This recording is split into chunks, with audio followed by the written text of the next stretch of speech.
For Miss Roda, the success of What Lies Beneath proved that RCD Narratives is the gold standard for high-concept teleserye on Philippine TV.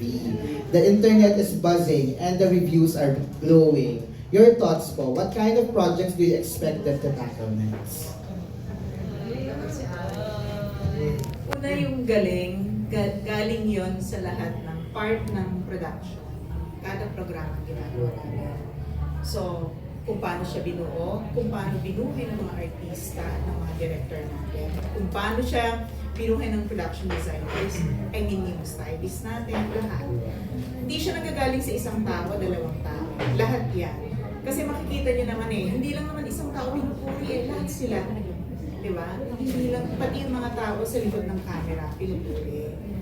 So, I think yung team, blessed din yung team namin kasi lahat ng taong nasa likod at harap ng camera, very cooperative, yung eager beaver, tsaka yung alam namin kung ano yung ang pangit, ang ganda, yung kaya namin tinda sa yung trabaho namin pag hindi maganda at kung paano siya pag-aagay.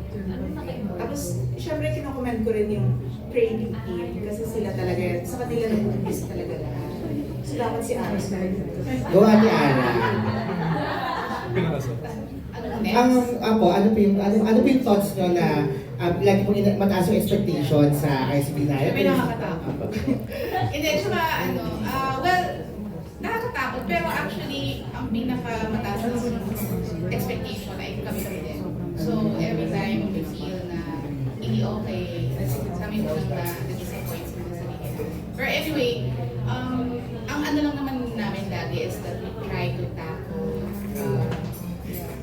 real issues and yun nga, yung kung ano yung nasa mundo ngayon. So, and anyway, talagang DNA na ng team namin ang medyo babae, human rights, gano'n. So, lumalabas siya. So, kahit anong project siguro, kasi minsan we can't choose the projects that we're going to tackle next kasi minsan we are assigned stories.